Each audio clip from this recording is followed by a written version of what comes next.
Welcome dear student, SM online class में आपका स्वागत है। और आज इस वीडियो में हम बात करेंगे क्लास 11th की ज्योग्राफी की। तो क्लास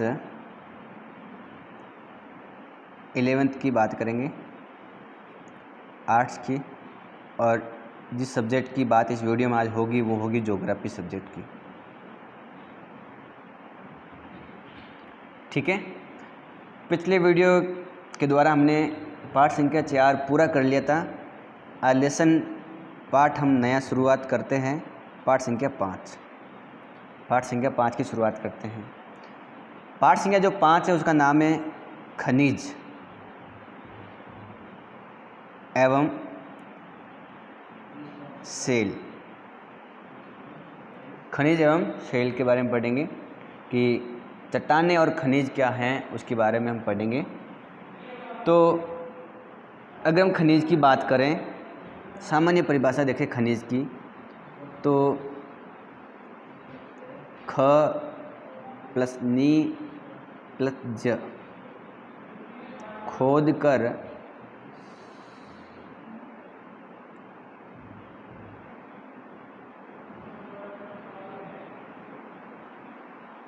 निकालना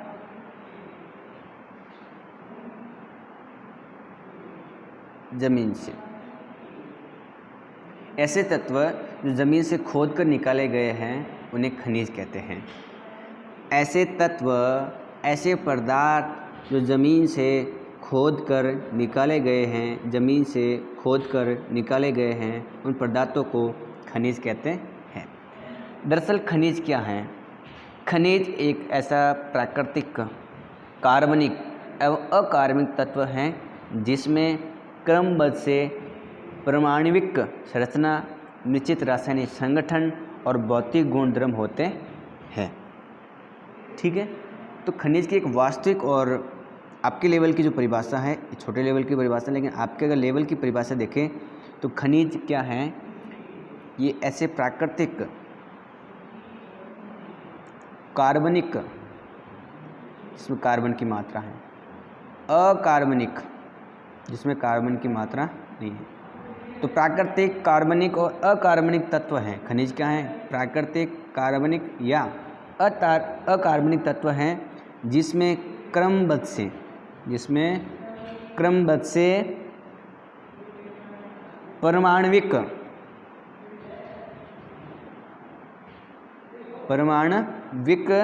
संरचना है। इसके अलावा जिसकी निश्चित रासायनिक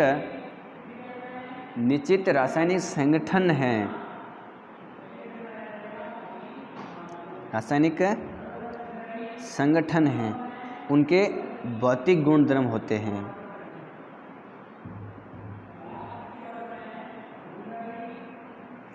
मतलब ये हुआ कि ऐसे तत्व जो प्राकृतिक कार्बनिक या अकार्बनिक होते हैं, जो क्रमबद्ध परमाणिक संरचना, निश्चित रासायनिक संगठन और भौतिक गुण के जो तत्व होते हैं, जिसमें इस प्रकार की बात हो तो वो सारे तत्व होते हैं खनिज।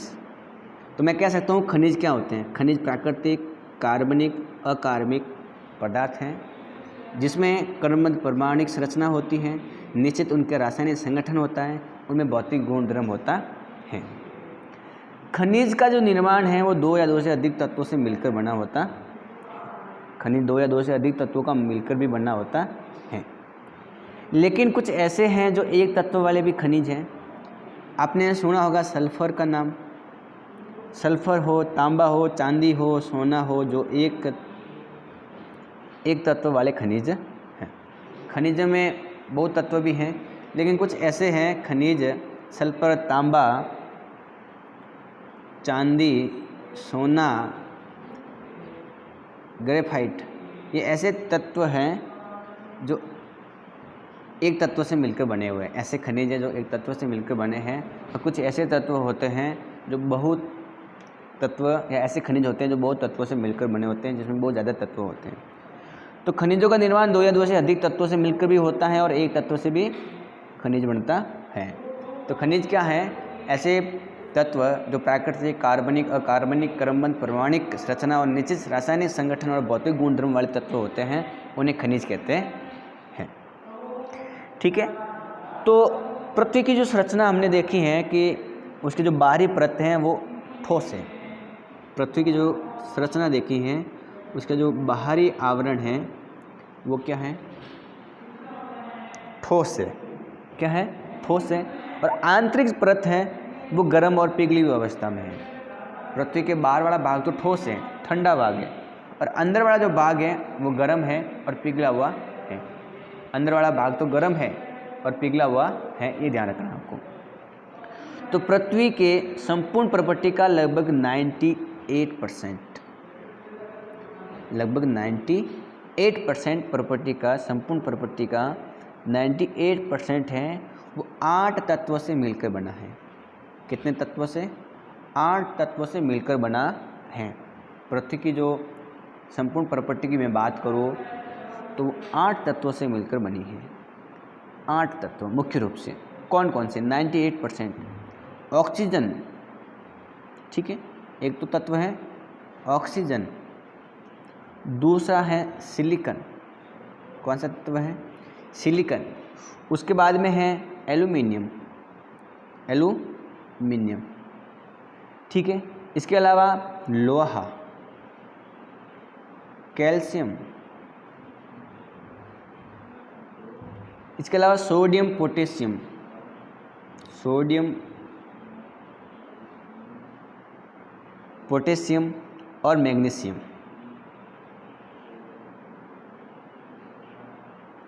1 2 3 4 5 6 7 8, इन 8 तत्वों के द्वारा पृथ्वी की जो प्रॉपर्टी है वो 98% इन तत्वों से मिलकर बनी है। कौन कौन से तत्व हैं? तो ऑक्सीजन, सिलिकॉन, एल्यूमिनियम, लोहा, कैल्शियम, सोडियम, पोटेशियम और मैग्नीशियम, ठीक है। इसके अलावा पृथ्वी के प्रॉपर्टी में और भी कुछ ऐसे तत्व हैं जिसमें हम बात करें तो टाइटेनियम है। कौन सा तत्व है? टाइटेनियम। हाइड्रोजन भी है। क्या है? हाइड्रोजन। फॉस्फोरस भी है, ठीक है। मैंगनीज भी है। क्या है? मैंगनीज। सल्फर भी है, कार्बन, निकिल, ये भी ऐसे हैं जो इस पृथ्वी के प्रॉपर्टी को निर्माण में सहायक हैं। प्रॉपर्टी इन तत्वों से भी मिलकर बनी हुई है। तो एक बात आपके दिमाग में रखनी है कि संसार की जो 98% जो प्रॉपर्टी का जो भाग है वो इन 8 तत्वों से मिलकर बना है।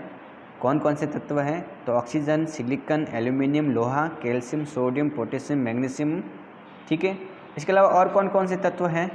तो आपको ध्यान रखना है titanium, hydrogen, phosphorus, manganese, sulphur, carbon और निकिल। अगर भू प्रॉपर्टी पर पाए जाने वाले जो तत्व हैं वो अलग अलग नहीं मिलते बल्कि एक दूसरे तत्वों के साथ में ही मिलते हैं। अधिकतर ये होता है कि भू प्रॉपर्टी पर जो तत्व मिलते हैं वो अलग अलग नहीं है, वो क्या है, लगभग एक साथ में है, लेकिन ध्यान रखना है कि एक दूसरे के साथ में मिलकर बने होते हैं, ये ध्यान रखना है। और जो तत्व एक साथ में मिलकर निकलते हैं उनको हम खनिज कहते हैं। और खनिज की परिभाषा हमने अच्छी तरह से देख ली है, खनिज क्या होते हैं। यद्यपि स्थल मंडल का निर्माण करने वाले तत्वों की संख्या अत्यंत कम है। कुछ ऐसे तत्व हैं जो स्थल मंडल का निर्माण करते हैं और उनकी मात्रा कम है। स्थल मंडल का निर्माण करने वाले तत्वों की संख्या क्या है? कम है। लेकिन आपस में संयोजन करके विभिन्न तरीक़ों से, जिसमें खनिजों की अनेक किस्में आती हैं, वो भी तो भू प्रॉपर्टी के निर्माण में थोड़ा बहुत सहायक है, ठीक है। तो भू प्रॉपर्टी पर कम से कम 20, अगर भू प्रॉपर्टी की बात करें तो कम से कम 2000 प्रकार के खनिज पाए जाते हैं, उनको पहचाना गया है। भू प्रॉपर्टी पर लगभग 2000 प्रकार के क्या हैं? खनिज हैं, अलग अलग प्रकार के, ठीक है। और उनका नाम भी दिया गया है, लेकिन उसमें से सामान्य सभी मिलते नहीं हैं, उपलब्ध नहीं हैं। अगर हम बात करें तो प्रमुख रूप से खनिज 6 समूह में पाया जाता है। खनिज प्रमुख रूप से कितने समूह में पाया जाता है? 6 समूह में पाया जाता है। और उनको अगर देखें तो इन जिनका सेलों का निर्माण करने वाले अलग अलग खनिज माने गए हैं, जिनको सेलों का निर्माण करने वाले प्रमुख खनिज माना गया है, जो 6 समूह में निकलते हैं। ठीक है, तो उनकी बात करते हैं खनिजों की। और खनिजों की अगर मैं बात करूं तो उनकी कुछ विशेषताएं होती हैं। खनिजों की कुछ क्या होती हैं, भौतिक व्यवस्था होती है, उनके स्वभाव के आधार पर उनकी कुछ प्रमुख बातें हैं। तो खनिजों की हम भौतिक विशेषताओं की बात करते हैं। तो भौतिक विशेषताएं किसकी, खनिजों की।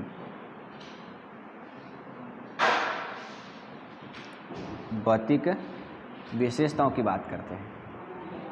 अगर हम भौतिक विशेषताओं की बात करें तो आप सुनेंगे, देखेंगे ध्यान से कि सबसे पहले जो विशेषता होती है, भौतिक विशेषता खनिज की होती है क्रिस्टल का बाहरी रूप।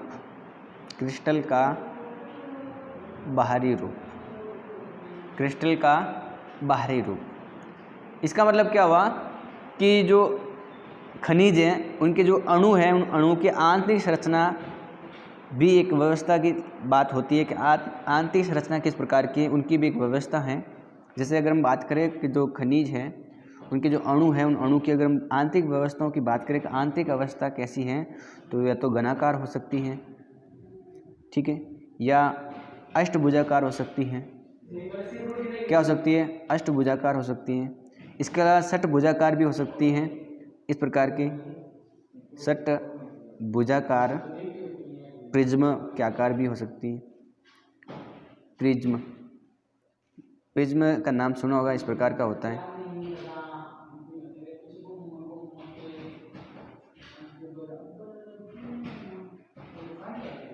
ठीक है, तो मैं कह रहा हूँ कि भौतिक विशेषताओं में सबसे पहली विशेषता है क्रिस्टल का बाहरी रूप। अणु जो है खनिज, अणु देखो सबसे पहले परमाणु से मिलकर अणु जब मिल जाते हैं तो तत्व हैं, ठीक है, और जब तत्व आपस में मिलते हैं तो यौगिक हैं, मिश्रण यौगिक हैं। तो मैं कह रहा हूँ परमाणु से अणु, तो अणु की जो अगर बात करूँ की अवस्था क्या होती है, तो अणु की अवस्था होती है घनाकार हो सकती है। घनाकार को मतलब समझते हो ना आप, घनाकार क्या होता है, इस प्रकार की जो आकृति होती है वो घनाकार है। ठीक है, तो खनिजों की या तत्वों की जो क्रिस्टल का जो रूप है कि खनिज इस प्रकार के अणु में भी पाए जाते हैं, तत्व इस प्रकार के अणु में भी पाए जाते हैं। तो इस प्रकार की जो होती है वो घनाकार होती है। क्या होती है, घनाकार। अष्टभुजाकार भी होती है, किस प्रकार की, अष्टभुजाकार। तो चार भुजाएं तो ये हो गई, फिर 1 2 3 और 4, तो 8 भुजाएं वाला भी खनिज होता है। 8 भुजा वाला अणु है वो भी इसमें शामिल है। षष्ठ भुजाकार भी होता है। क्या होता है, षष्ठ भुजाकार। इसमें आप ये भी ध्यान रख सकते हो, षष्ठ भुजाकार के अंदर 1 2, ठीक है, और 3 4 5 और 6, ये हो गए षष्ठ भुजाकार। तो ज़मीन से जो तत्व निकलते हैं उनका जो क्रिस्टलीय रूप होता है, अणु का रूप होता है, वो घनाकार हो सकता है, अष्टभुजाकार हो सकता है और षष्ठभुजाकार हो सकता है, प्रिज्म के आकार का भी हो सकता है। ये क्या है, खनिजों की भौतिक विशेषता है। दूसरी जो विशेषता होती है वो होती है विदलन। विदलन, ठीक है, विदलन का मतलब होता है कि टूटने की प्रवृत्ति, किस प्रकार से वो टूट रहा है, अलग कैसे होता है, अलग होने की, टूटने की जो प्रवृत्ति होती है वो विदलन होती है। देखो कुछ खनिज ऐसे होते हैं जो समतल सतह की दिशा में, निश्चित दिशा में टूटने की प्रवृत्ति रखते हैं।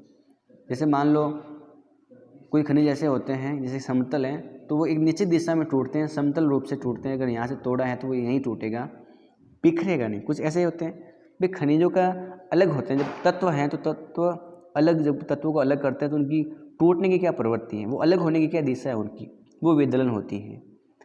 वो अणु की आंतरिक व्यवस्था का परिणाम है कि अणु की आंतरिक व्यवस्था किस प्रकार की है वो डिपेंड करती है तत्व के टूटने की दिशा पर। एक या कई दिशाओं में एक तत्व एक दूसरे के कोण भी, कोई भी कोण बनाकर टूट सकते हैं। जैसे मान लो कोई खनिज है, अगर वो तोड़ना है तो कुछ अलग अलग कोण बनाकर टूटते हैं, तो कोई एक समतल के रूप में टूटते हैं। बात समझ में आ रही ना। जैसे आपने देखा होगा किसी चीज़ को हम तोड़ते हैं, जैसे मान लो पत्थर है, पत्थर को अगर ऐसे ही तोड़ते हैं दूसरे पत्थर से तो ऐसे से टूट सकता है, इस प्रकार से वो पत्थर टूट सकता है। लेकिन अगर अब उसको पत्थर को चीरते हैं मशीन के माध्यम से, अगर पत्थर को चीरते हैं तो इस प्रकार से समतल रूप से चीरते हैं अपन, उसको ऊबड़ खाबड़ थोड़ा रखते हैं, समतल रूप से। तो ये क्या होती है, ये तत्व के गुण होते हैं कि वो विदलन किस प्रकार से हो रहा है, उसके आंतरिक जो अणु हैं वो किस दिशा में टूट रहे हैं, किस दिशा में कोण बनाकर वो अलग हो रहे हैं, वो होती है विदलन की शक्ति।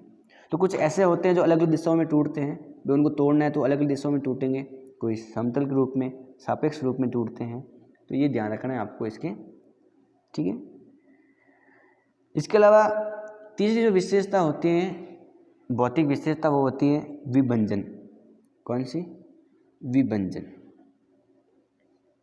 और विभंजन का मतलब ये होता है कि जो अणु की आंतरिक व्यवस्था है वो किस प्रकार की है, उनकी जटिल अवस्था होती है। अणु आपस में बंधे होते हैं, आपस में जुड़े होते हैं, तो उनकी क्या होती है, जटिल अवस्था होती है, और अणुओं का कोई तल नहीं होता है।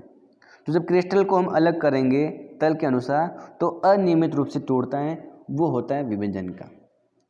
तो जो अणु हैं वो आपस में जुड़े हुए हैं, जैसे मान लो इस प्रकार के अणु हैं, वो अगर जुड़े हुए हैं तो अगर उन अणुओं को हम अलग करेंगे और वो समान रूप से, अगर समान रूप से हम देखें तो अनियमित रूप से टूटते हैं, समान रूप से नहीं टूटते हैं, क्योंकि जटिल रूप से बंधे होते हैं, बिखर जाते हैं। कभी कभार देखा होगा कुछ बिखर जाते हैं अनियमित रूप से। तो विदलन अलग करने की दिशा में, किस दिशा में, समतल दिशा में देखें या अलग होने की दिशा, वो विदलन होती है। विभंजन का मतलब ये हुआ कि जो अणु की आंतरिक संरचना है वो इतनी जटिल होती है कि जिनका कोई तल नहीं होता है, और तल नहीं होने की वजह से अनियमित रूप से वो अलग हो जाते हैं। तो अगर हम खनिजों की विशेषता की बात करें, भौतिक विशेषता, तो 4 नंबर जो विशेषता होती है वो होती है चमक। क्या होती है? चमक। ठीक है, मतलब कुछ ऐसे खनिज जिनकी चमक होती है वो चमकीले होते हैं। रंग के बिना किसी पदार्थ की चमक, प्रत्येक पदार्थ की अपनी चमक होती है, कुछ रंग के बिना, किसी के रंग के साथ में। जैसे हम देखें कि ऐसे कौन कौन से खनिज जिनकी चमक होती हैं, तो एक तो ऐसे पदार्थ जिनका कोई रंग नहीं होता और वो चमकते हैं, जिसमें मेटेलिक हैं, एक तो क्या है, मेटेलिक, एक हैं रेशमी, और एक हैं ग्लोसी। तो मेटेलिक, रेशमी, ग्लोसी, ये ऐसे पदार्थ हैं जो चमकते हैं, ऐसे खनिज हैं जो चमकदार होते हैं। प्रत्येक खनिज की अपनी चमक होती है, रंग के बिना किसी पदार्थ की चमक, ऐसा भी होता है। तो चमक वाली बात कर ली मैंने, मेटेलिक, रेशमी और ग्लोसी। 5वीं भौतिक विशेषताओं की मैं बात करूं, 5 नंबर भौतिक विशेषताओं की अगर बात करूं तो वो होती है रंग। क्या होता है? खनिजों का रंग। कुछ खनिजों के रंग उन्हीं परमाणविक संरचना पर निर्धारित हैं। कुछ खनिज ऐसे होते हैं कि उनका जो रंग है वो किस प्रकार का होगा, वो उनके परमाणविक पर निर्भर करता है, परमाणु की संरचना किस प्रकार की है उस पर निर्भर करता है। मतलब किसी खनिज के रंग किस चीज़ पर डिपेंड करता है, परमाणु की संरचना पर निर्भर करता है कुछ खनिजों के अंदर। ऐसे कौन कौन से हैं, जैसे कि बात करें तो जो मेलाकाइट है, खनिज का नाम है मेलाकाइट। ठीक है, इसके अलावा जो एजुराइट है, एजुराइट कौन सा खनिज है? एजुराइट। इसके अलावा जो खनिज है वो है कैल्सोपाइराइट। कौन सा? कैल्सोपाइराइट। तो इन खनिजों का जो रंग है वो परमाणु संरचना पर डिपेंड करता है। इन खनिजों का जो रंग है वो किसकी वजह से है? परमाणु संरचना की वजह से है। कौन कौन से? मेलाकाइट, एजुराइट, कैल्सोपाइराइट। कैल्सोपाइराइट, मेलाकाइट और एजुराइट, जिनका जो रंग है वो किस पर निर्भर है? परमाणु संरचना पर निर्भर है। कुछ ऐसे खनिज हैं जिनका रंग है वो अशुद्धियों के कारण आता है। खनिज में अशुद्धियाँ होती है, इसकी वजह से उनका रंग है। और ऐसे कौन कौन से हैं? तो वो होता है जैसे क्वार्ट्ज जो खनिज हैं उसका रंग सफ़ेद होता है, किसी का हरा हो या लाल हो सकता है या पीला हो सकता है। तो खनिजों में जो रंग है वो एक तो परमाणु संरचना की वजह से है, एक उन खनिजों में पाई जाने वाली अशुद्धियों की वजह से खनिज का कलर है। जैसे कि बात करें तो एजुराइट, कैल्सोपाइराइट और मेलाकाइट जो खनिज हैं वो परमाणु संरचना की वजह से उनका रंग है, और जो क्वार्ट्ज का रंग है, खनिज है जिसका सफ़ेद कलर है, वो अशुद्धि की वजह से। इसके अलावा हरा, लाल, पीला इनका भी इसी खनिजों की अशुद्धियों की वजह से हो सकता है। 6 नंबर जो खनिजों की विशेषता होती है वो है धारियाँ। क्या विशेषता होती है? भौतिक विशेषता, धारियाँ। किसी भी खनिज के पीसने के बाद बने पाउडर का जो रंग है वो खनिज के रंग का या किसी अन्य रंग का भी हो सकता है। मतलब ये हुआ कि जब किसी खनिज का हम पीसेंगे, उसका हम क्या करेंगे, खनिज का पाउडर बनाएंगे। क्या बनाएंगे हम? पाउडर। तो जो पाउडर का रंग है वो खनिज वाला रंग भी हो सकता है और अन्य रंग का भी हो सकता है। जैसे जो मेलाकाइट है, क्या जो मेलाकाइट है जिसकी हमने बात की थी, इसका रंग होता है हरा। इसका रंग कैसा होता है? हरा हो सकता। और जो धारियाँ हैं वो भी इस पर हरी रंग की होती हैं। ठीक है। जैसे फ्लोराइट का, जो फ्लोराइट है उसका रंग बैंगनी या हरा होता है। बैंगनी या अलग अलग रंग के होते हैं, बैंगनी या हरा होता है। जबकि इसमें धारियाँ हैं वो सफ़ेद कलर की पाई जाती हैं। बात को समझो। जैसे एक खनिज ये है, मान लो एक खनिज ये है, इसमें धारियाँ बनी हुई है। मान लो ये फ्लोराइट खनिज है, इस पर धारियाँ जो बनी हुई हैं वो सफ़ेद कलर की है, लेकिन इसका जो पाउडर बनाया तो पाउडर बैंगनी और हरे कलर का बन सकता है।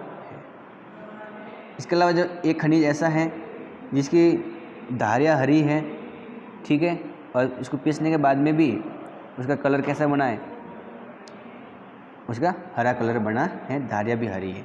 तो ऐसा भी हो सकता है, अलग धारियाँ तो भी अलग कलर बन सकता है, और जैसे धारियाँ वैसे कलर भी बन सकता है। तो अलग अलग खनिजों की धारियाँ हैं।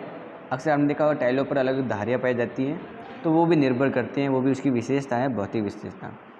तो फ्लोराइट की धारियाँ सफ़ेद हैं जबकि मैंगनी हरा कलर है, और जो मेलाकाइट हैं धारियाँ भी हरी हैं, और ये भी ध्यान रखना है कि पीसने के बाद में उसका रंग भी हरा बनता है, पाउडर। 7 नंबर जो विशेषता है वो है पारदर्शिता। पारदर्शिता, पारदर्शी का मतलब होता है कि प्रकाश को आर पार करने की विशेषता। पारदर्शी का मतलब होता है कि प्रकाश को आर पार करने की विशेषता। इसका मतलब ये हुआ कि वो वस्तु सीधी देखी जा सकती है उसके रूप में। और एक होता है पारभासी, एक होता है पारभासी। ठीक है। मतलब ये वहाँ की अगर पारदर्शी कोई चीज़ है तो उसमें हम अगर देखेंगे तो वो अपन को पीछे वाली चीज़ आराम से दिखाई देगी। हम किसी वस्तु को आराम से देख सकते हैं क्योंकि किरणें आराम से आर पार हो सकती है। और पारभासी का मतलब हुआ कि प्रकाश किरणें आर पार होती हैं लेकिन उसके विस्तृत हो जाने के कारण वस्तु दिखाई नहीं देती है, वो होता है पारभासी। कुछ ऐसे खनिज होते हैं कि हम जब देखेंगे तो आने वाली किरणें तो हमको दिखाई देगी, लेकिन किरणें क्या होती है, टकराने के बाद विचलित हो जाती हैं, और जो वस्तु हमको दिखाई देनी चाहिए वैसे आभासी रूप से वो वस्तु हमको दिखाई नहीं देती है ढंग से। तो वो होती है पारभासी, कि प्रकाश की किरणें आर पार तो होती हैं लेकिन हमको वस्तु नहीं दिखाई देती हैं, वो होती है पारभासी। और पारदर्शी का मतलब ये हुआ कि किरणें आर पार होती हैं और वस्तु भी दिखाई देती हैं। फिर होती है अपारदर्शी। फिर कौन सी होती है? अपारदर्शी। अपारदर्शी की बात करूं कि जिसमें प्रकाश आर पार नहीं होता है, प्रकाश से आर पार नहीं होता है। ऐसे खनिज होते हैं जिसमें प्रकाश आर पार नहीं होता है, वो होता है अपारदर्शी। तो पारदर्शी प्रकाश आप आर पार होता है, किरणें उस धातु के आर पार होती हैं और वस्तु भी दिखाई देती है। इसके अलावा जो पारभासी हैं कि किरणें तो आर पार होती हैं लेकिन वस्तु हमको साफ दिखाई नहीं देती हैं। अपारदर्शी, इसमें किरणें आर पार बिल्कुल रूप से नहीं होती। इसके अलावा 8 नंबर जो मैं भौतिक विशेषता की बात करूं तो वो होती है संरचना। क्या होती है? संरचना किस प्रकार की है? तो प्रत्येक क्रिस्टल की अलग अलग विशेषता होती हैं। कुछ महीन होती हैं, कोई महीन क्रिस्टल के होते हैं, कोई मध्यम प्रकार के क्रिस्टल के खनिज होते हैं, कोई खुरदरे प्रकार के होते हैं। ठीक है। कुछ तंतु युक्त भी होते हैं, तार की तरह इस प्रकार की तंतु युक्त भी होते हैं, और अपसारी और विकिरणकारी भी होते हैं। अपसारी फैलने वाले और विकिरणकारी ठीक है, ये भी इस प्रकार की विशेषता होती है। तो महीन हो सकते हैं, मध्यम होते हैं, खुरदरे हो सकते हैं, ठीक है। इसके अलावा तंतु युक्त हो सकते हैं, पृथक करने की जो क्षमता है, तंतु युक्त अलग करने की क्षमता, ठीक है, ऊपर नीचे करने वाली, अपसारी, विकरणकारी, अलग अलग टूटने की जो विशेषता है वो भी उनकी संरचना हो सकती है। तो आज के लिए इस वीडियो में इतना ही, बाकी बात करेंगे अगले वीडियो में। वीडियो को लाइक करें, चैनल को सब्सक्राइब करें और वीडियो को शेयर करें।